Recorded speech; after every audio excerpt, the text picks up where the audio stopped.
In today's episode, we are joined one last time by Alexandra from Just the Inserts. She returns to focus on women's health decisions and the importance of personal research. Discover the top medications to avoid and hear her surprising findings from medical inserts. We'll also guide you through avoiding GMOs with a ditch and switch guide and explore the myth that food doesn't impact our moods. Keep listening to this informative episode designed to empower your journey toward optimal health. The Discovery Doc Podcast, where your journey to empowered, non-toxic living begins. Join me, Dr. Cece, a doctor of nursing practice, self-proclaimed toxin tamer, and mama of four, alongside me, Anna Kate, your medical mystery overachiever. Together, we'll uncover the latest in functional medicine, debunk health myths, tame toxins, and provide practical tips for thriving in a modern world. Get ready to take control of your health with expert insights, raw stories, and actionable wellness strategies designed to help you and your family lead vibrant, toxin-free lives. Welcome back to the Discovery Doc Podcast. We're wrapping up our discussion today with Alexandra from Just the Inserts. We have learned a whole lot over the last couple of weeks, and we hope that you have too. So in this episode, I want Alexandra to... I know you have one more question. We're going to do rapid fire. Yes. Do rapid fire questions. Yes. And we want to learn all of the things and make sure that you get access to her book and all of her resources and all the things. So you'll get that in an email from us, and it'll also be in the show notes. So make sure you get those in both places. All right, Alexandra, are you ready for some rapid fire questions? I'm ready. Okay. I would like to know, with your expertise in this field, what is an insert that surprised you in a positive way? So right when I go out and research any insert, I try to wipe everything I might know about that product. And so every time I go into it and I say, okay, this might be the one. This might be the one that it's totally fine, safe, effective, 100%. Unfortunately, I haven't gotten there yet. But I will say the medical device of the Vivos and the MyoBrace, I thought for sure. Hey. Sorry. Hey, bud. I can still answer if you're okay with it. Yeah, totally. I thought for sure, based on the information that I saw from Instagram, that it was going to be a scam, that there was going to be all these things. And I was actually pleasantly surprised when I read the insert and I read certain things that are known about it. So I actually have it under my website under Tooth Pillow. A lot of the concerns that people had is that it was just affiliates that were recommending it. So I would just straight off the bat, I'm not an affiliate. I do not profit at all from you reading that research. So that was one of the things where I was like, oh, okay, this isn't as bad as what I thought based on the internet comments. That's amazing. And I'm glad that there's something out there that you were like, hey, I did a deep dive in this and it actually turned out that this is legitimate. That's a happy note. That's a positive note. All right. So rapid fire questions. My next question is, through all of your research as a woman specifically, and if you're comfortable answering this question, is there one treatment that you would personally avoid based on the research that you have done? Birth control. Most of the birth controls are devastating to me. I look at the current state of women's health, and a lot of it can be tied and listed on a manufacturer insert. All kinds of birth control, hormonal, the implants. I do think we're going to look back at the birth control movement and how it has affected women in general. Women, fertility, pregnancy, I think that increases risks with pregnancy as well, postpartum supply issues. There are so many different things that are listed on the birth control inserts that absolutely blew my mind. How it affects neurotransmitters, how it just kind of wreaks havoc on the body. So for me, I would definitely question it and its role in American moms and women. And if anybody is on birth control, to seek nutritional help with that and to support the body and address if there's any nutritional depletion in your body and focus on that way before you conceive. Especially because it is handed out not just for the sake of preventing birth, but in your instance, for adult acne, for PCOS, for, abnormal irregular cycles, for heavy bleeding. The answer is always birth control. And you hit the nail on the head with that, with vitamin, mineral deficiencies, anxiety, depression, even impacting our mitochondrial function, our gut health, the whole 9 yards. And it's not, I was put on birth control at 16 and none of that was discussed. We're talking to kids, we're letting these kids just get on it without understanding long-term implications. And one thing, I know we're doing rapid fire, but the point of ovulation is that if you're using it to truly suppress becoming pregnant, wonderful.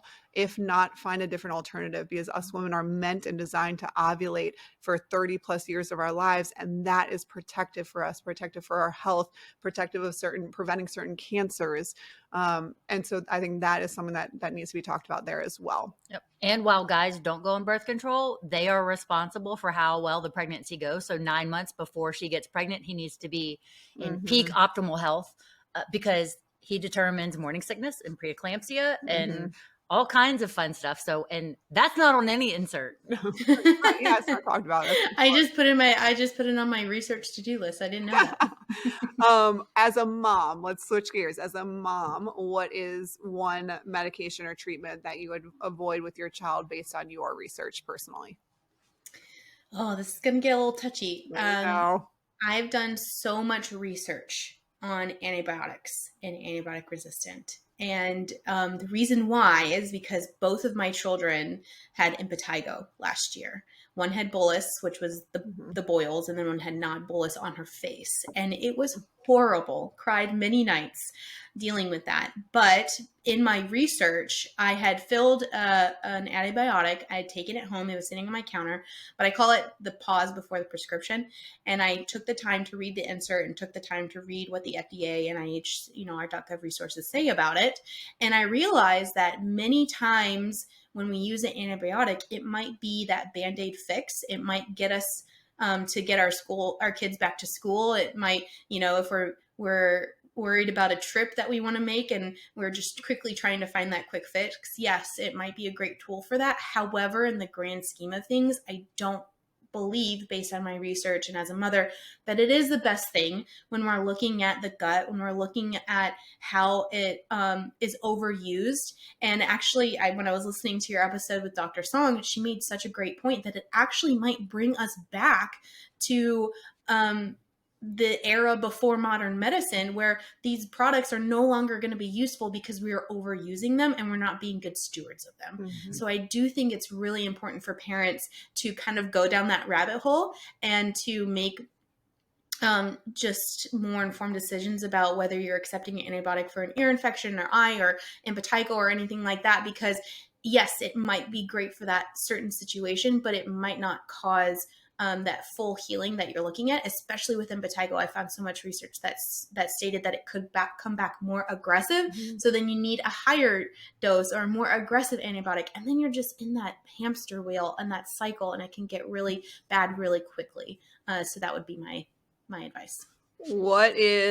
Last rapid fire question. What is one thing that you wish everyone could discover? Every person, no matter if they're a parent, not a parent, a mom, whatever it might be, what is your biggest takeaway for that person? About medical products or the industry? Anything that you wish your number one educational point. If you could discover one thing out of everything that you've discovered and you want to pass that on to someone else, what would that one thing be if this is the only episode they listen to? That's my question. That is a really good question, because there's so many things. And I've said so many times that in order to understand just a certain part of this conversation, you kind of have to understand the whole of it. So my advice, this might be conspiratorial or might be perceived as a conspiracy theory, but really understand the journey a product takes from when it is first produced, when it's the first inception of it, to it being recommended by your doctor. Understand all the players within that process, because it's important for you, if you suspect that there might be potential financial conflicts of interest, it's really important for you as a consumer to be aware of those potential pitfalls. So then when you are reading the information and the data, you can understand if it's potentially flawed or not, or maybe it's a little bit subjective. So that would be my advice, is to understand. Did it stop? You're good. Keep going. Okay. Yeah, I got a big red flag, so I wanted to make sure. My advice to be understand that whole process and how it is brought to market. So then when you are reading that information, that data, and you hear about the outbreaks in the news or things like that, you can kind of understand the back end of how that product was brought. and made available to you. That's a wonderful point. At the end of the day, everything is a business. Everything is a business, and we all understand that everyone has to make money, everyone, but everything is for profit. And so understanding those players, like you said, and who's profiting from this and who's funding the studies, and are these studies unbiased, are just really, really important. So, I just want to clarify real quick. And the reason why is because I get so many messages from people and moms, parents, dads, patients that say, well, my pediatrician got really mad at me, or my doctor got really mad at me for getting off birth control or antidepressants or things like that. And it's just important because it's not you, it's them. If they are becoming emotional about your personal medical decision, there is so much behind the scenes happening and external influences and pressures that it's not about you. So don't take it personally. Just realize that you are just trying to make the best decision with the information that is available to you, and to not take on that guilt and that shame and that frustration and kind of put it back on them, because that's where it really needs to be. 100%. I say this to patients all the time. I don't care. They're like, well, if I get off of this, and I go back to my PCP, I don't care. I care about you as a human. I don't care about their emotional reaction, because that tells you it's not in your best interest. So, Alexandra, you are just a wealth of knowledge, and we just so appreciate your time and coming on and just sharing, your experience and your brain with us. It's amazing. And I'm just so thankful for the work that you're doing to allow people to have the access to become truly informed consent consumers. I think that is a perfect word there. Can you tell our audience just where to find you, any special shout outs that you want to give, resources, all the things? Yep. Everything is at justtheinserts.com. I have a free training course. I have a free motherhood guide where I go in depth on basically everything we talked about and more. Free to access, no email required. And then I have my book, Well Considered, a handbook for making informed medical decisions. That's only available at justtheinserts.com. And then I have a pro-informed consent provider directory coming out. Hopefully this month, we're going to start beta. And that is for where you can find local providers or virtual providers who honor informed consent and will respect your right to accept delayed decline. If you're not on it yet, I hope you get on it, because I think you'll be fantastic. And I'm really excited for that to come out, because it's everything I wish I would have had when I first started researching. Beautiful. Beautiful. And I am going to, because I want this book on my shelf, but I have to get Alexandra to sign it before. That's just all of our guests. I like to read. Education is my hobby, but I have a ton of books. So if I have something on my shelf, it's got to be signed by the author, because then it can go on my shelf. So send me your address and I'll get it out to you. Awesome. All right. So we just want to thank you again for taking the time to spend with us and pour into our community. I think we should have Alexandra on again, because there's so much more we can talk about. But if you would like to join the conversation and have a question for Alexandra or for the Discovery Doc, visit us at thediscoverydoc.com/podcast to submit your questions and answers, and get an answer. Hopefully. Well, maybe. Just kidding.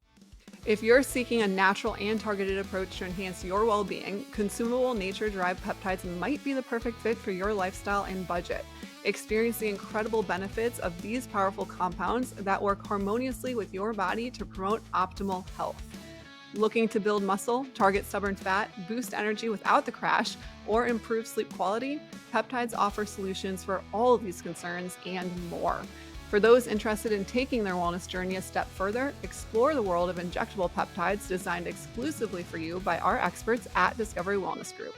By partnering with Discovery Wellness Group, you'll gain access to personalized plans tailored to meet your unique needs and goals. Are you ready to dive into the world of peptides and transform your life? Click the link in the podcast description or make an appointment with Discovery Wellness Group today.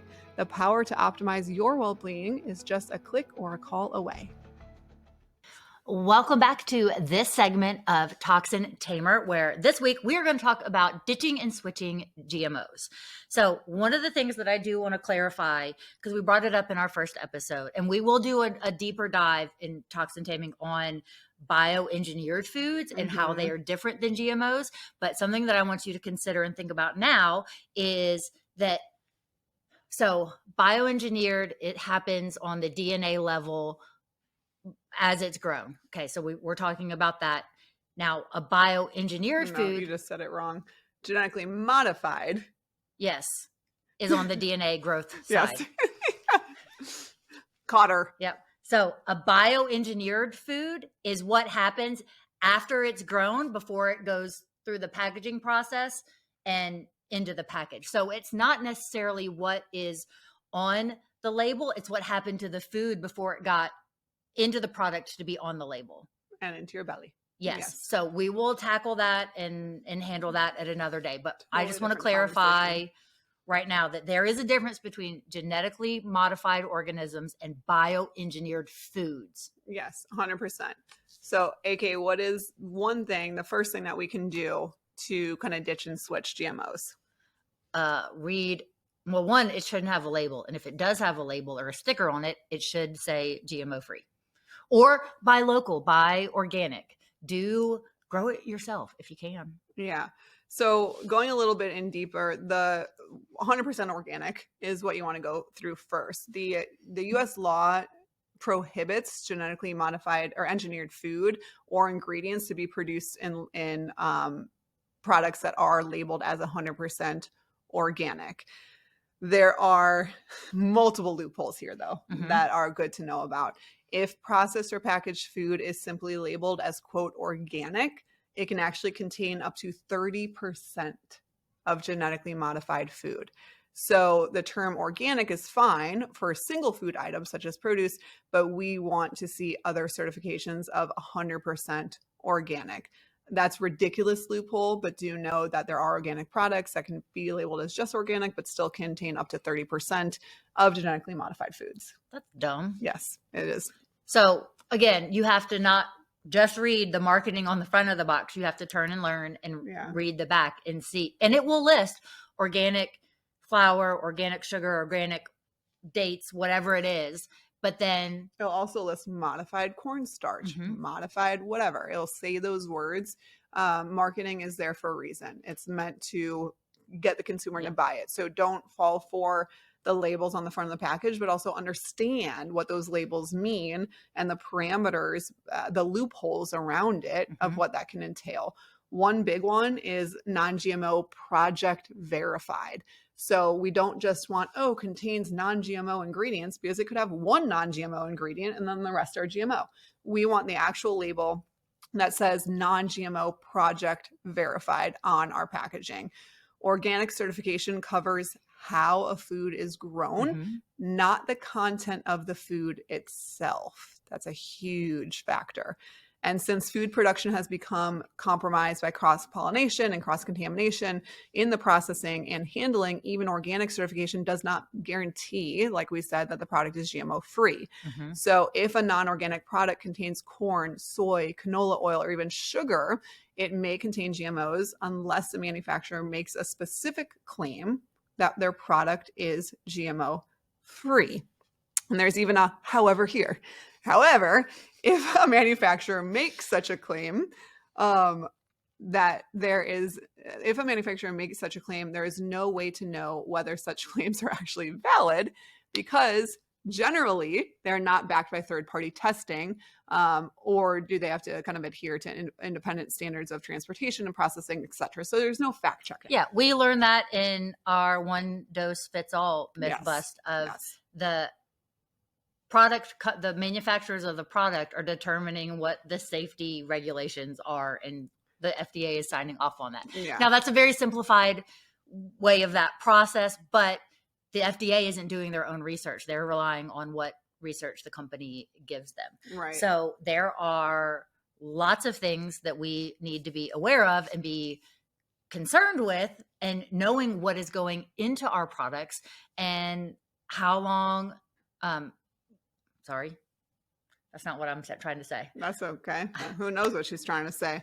You think about it. I'm going to say that to support natural products, natural product industries, they are, and concerned consumers, they are actually trying to kind of get their efforts supported in mandating companies to have to label if their food contains genetically modified organisms or not. So right now we can find things such as non-GMO project verified, but you won't find a smack dab label on the front of the product that says contains genetically modified organisms. It can be hard to find.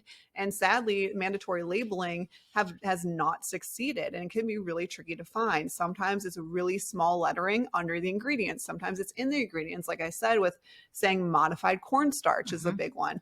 But not a lot of us are turning around and reading those or understanding what that means. Sometimes it won't be on the label at all. And you actually have to actually go onto the product website and then dive into the ingredients, where then they'll do a little asterisk that says contains genetically modified organisms. So it can be very hard to find. So some hot words to be looking for are bleached, modified, hydrogenated, there's another that I can say, hydrolyzed. That's the word. Yep. So there are some of these big words that are in front of other food words. So that's a key indicator of, we would rather have unbleached flour because it goes through a chemical process that the flour doesn't actually need. Fortified is a big one. So all of that fancy cereal that kids like, that it's fortified with vitamin A. I don't want a synthetic vitamin A. I want the original vitamin A that you took out of the flour or out of whatever else, the grain, whatever you're putting in it. Like, we don't need to strip it all and then fortify it back. That doesn't make sense. So that non-GMO project verified logo, that logo specifically is backed by independent testing and means that GMO contamination has been avoided throughout the growth and harvesting of crops, their processing, storage, and packaging. So that label you can be confident in with 100% certainty. AK touched on this next one by eating locally grown food. And since most genetically engineered products come from large industrial farms, you're more likely to find non-GMO crops grown by local farms. You can contact your local farmers. They are usually more than just likely to have an open conversation with you, and you can ask them directly how their food is grown. And summer's coming up, so try your hand in container growing this summer if you don't have a garden, if you don't have a space. I like growing ginger because it's super easy to grow, and then making ginger beer over the summer. Well, it's more like ginger brew, not actually ginger beer, because I don't let it ferment that far. But that sounds good. But you've had some. I've given you some. I know. And I make kombucha, and if I have blackberry or raspberries and blueberries, so I will pull those off of bushes and put that in my kombucha. Like, there's all sorts of things. So, and of course, if you are growing your own, get into canning if you go through the season, and then you can have your grown produce anytime during the year. And that's a little bit different than, if you want to do blueberries and put them in a blueberry pie for the fall. Right. Like, there are some things that can happen that way, and you're still avoiding the genetically modified, overgrown berries that are coming from somewhere else in the world, because they go through a whole process and they're just really not energetically good for you because they've gone through some trauma. Yes, they have. Speaking of produce, I think another big factor is understanding the sticker. So labels are one thing, but the sticker on our produce is something else. And all those numbers mean something different. And I think it's really important to understand the difference between those numbers. If there's a 4-digit number, it means that that product was conventionally grown. If there's a 5-digit number that begins with 9, it means that it is organically grown. There's also 5-digit numbers that begins with 8. And that means it's genetically modified. Now, again, companies are not required always to use these labels, but if you see that PLU labeling, that little sticker, and it's a 5-digit number that has an 8, you can automatically know that that is genetically modified. Yeah, so put that back. Yes. Don't touch it. Don't touch it. The last little kind of tip or advice that we have is to avoid at-risk ingredients. So we know the biggest culprits here. One great way is to just stay away from those products. If you're not confident or comfortable in kind of doing the research about the labels and looking at all the ingredients, then we can simply avoid some of these products that are most likely to contain genetically modified organisms. And so what are the big 5? The big five: corn, soy, canola, beet sugar, cottonseed. Still, okay, who has eaten a canola? I've eaten Canola corn. oil. I've I've eaten a soybean. I've eaten sugar beets. I haven't eaten cottonseed, but but I know what cottonseed is. But what is a canola? I know. Like, didn't someone give us a picture of a canola? But canola oil, we know what canola oil is, but Yeah, but I don't eat canola like I eat No. corn or like soybeans. I know. What I is know. a canola? Actually, fun fact: canola oil. Stink bug is climbing on the wall. Okay, it's Canola not climbing on my face. No, canola oil is also called rapeseed oil. So you absolutely have seen rapeseed oil in ingredients. Yeah, they got a glow up. Yeah. They changed it from rapeseed to cottonseed. I mean, to canola. Yes. So those are interchangeable. Corn, obviously, we have What's everything. a rapeseed? Okay, olive oil, grapeseed oil. Like, what is a rapeseed? I think it's made up. I think it's made up. We're going to let AK Sorry. simmer on that. Corn, obviously, it's not just corn. It's not just corn on the cob, but it is corn flour, cornmeal, corn oil, corn starch. Gluten can be cross-contaminated with corn, unfortunately, and corn syrup. Sweeteners like fructose, dextrose, glucose, modified food starch, all of those are in that category. Yeah, so we need to talk about maltodextrin one day. I know. Being familiar with the fact that it's not just corn on the cob and these other ingredients is where you can come across them. Beet sugar. So this is interesting. Sugar is not specified as, if sugar is not specified as 100% cane sugar in the United States, it's most likely from genetically modified sugar beets. So when you're buying products, we want something that says 100% pure cane sugar. Otherwise, they're allowed to use the words cane sugar, but mix in a percentage of genetically modified sugar beets. And they won't tell you on the label. No, that is not, absolutely not told. Soy flour, soy lecithin, soy protein, soy isolate, vegetable oil and vegetable protein can all have soy in it without telling us that it's derived from soy. And those are endocrine disruptors because they mess with your estrogen. Yes, they do. I've told this story many times about my hubby growing Boobies when he was eating too many soy burgers. If you know my husband, you know how funny that would look. Anywho, they got big old booty and big old boobies. We love you, Will. And then we talked too much about canola, so I'm skipping that one. But last one, cottonseed oil. So obviously cotton in terms of our clothes, but cottonseed oil is something that we can find also. So avoiding those big exposures can also help you reduce the risk factors that are that can potentially happen from genetically modified organisms. Ditch the seed oils altogether. They're not good for you. Yeah. They make you feel bad. Very scientific of her. They make you feel bad. They make me feel bad. Anywho, we hope that you guys learned a little bit more. GMOs, they're everywhere. And so I just felt that it's not common knowledge how in-depth this process is, how in-depth it impacts our agriculture, our food supply, the chain of command, the consumer, and the lack of literature behind the safety. So hopefully you'll learn something, and stay tuned for more bioengineering conversations to come.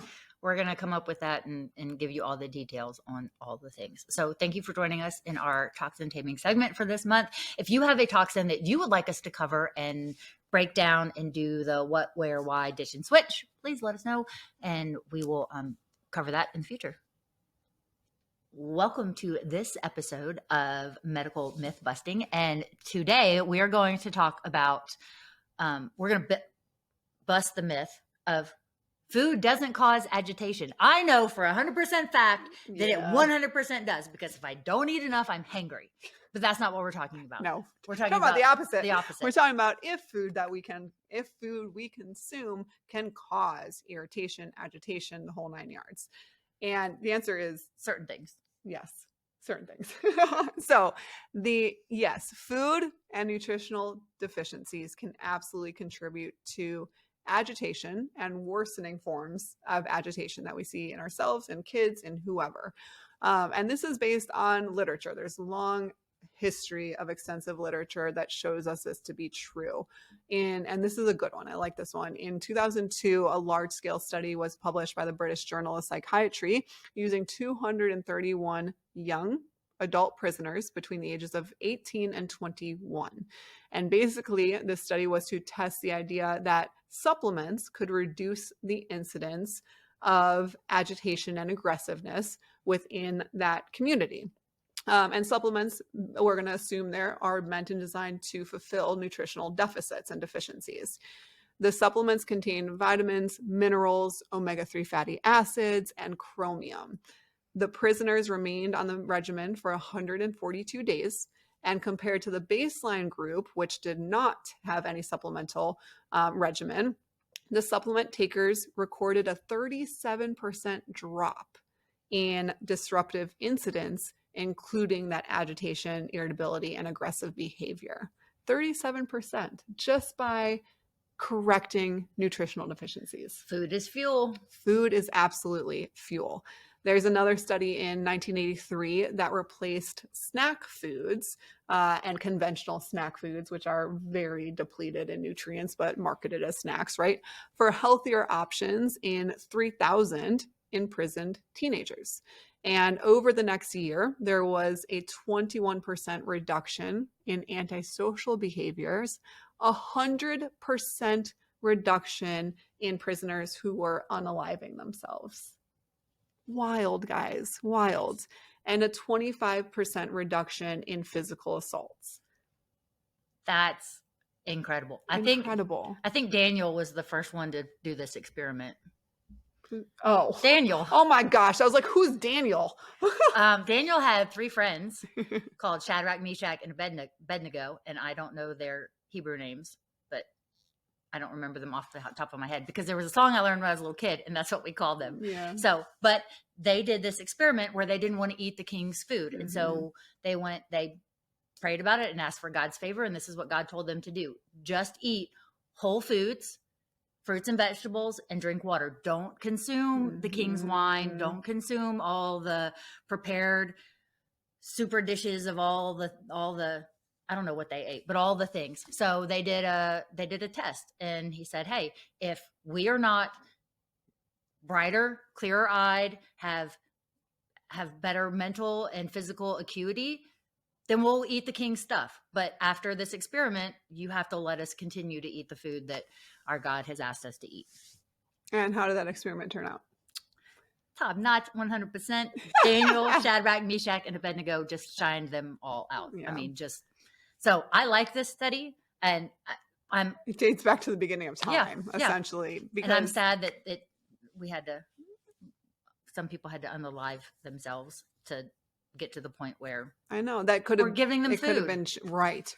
Food. It could have been so easily changed, but it makes complete sense because our brains are these metabolic engines, and we use 20% of the nutrients that we consume on a daily basis. Our brain uses, and we burn through that. So if that is the brain's requirement for essential nutrients and it's not being met by the food sources that were provided, then absolutely there can be mood and behavioral consequences. Mm-hmm. Absolutely. Your brain uses 4 grams of glucose. Your brain uses 4 grams of glucose every hour. So now that doesn't mean that it needs to come from sugar. Right. But it can come from fruits and vegetables. Good fats. Yeah. So your brain likes to run on multiple things. So ketones being one, and glucose. I mean, we all prefer a little glucose shot, right?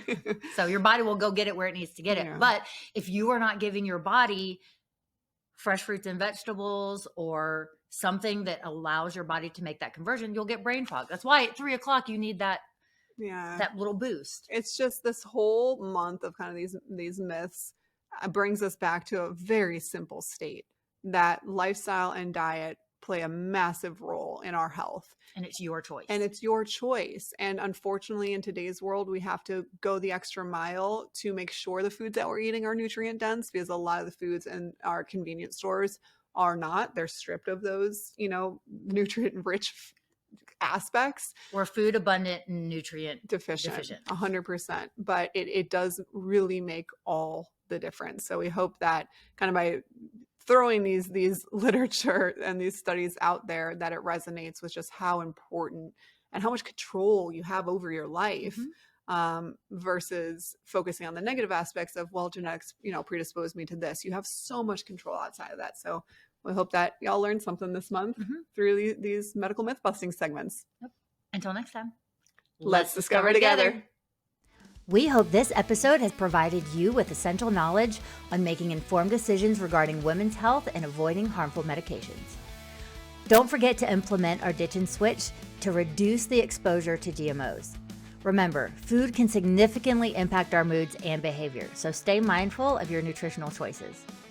Join us next time for more myth-busting and wellness wisdom as we keep striving for a healthier, happier you. Hold your horses. Before we ride off into the sunset, let's take a moment for a friendly disclaimer. The information shared on this podcast is for general, informational, and entertainment purposes only.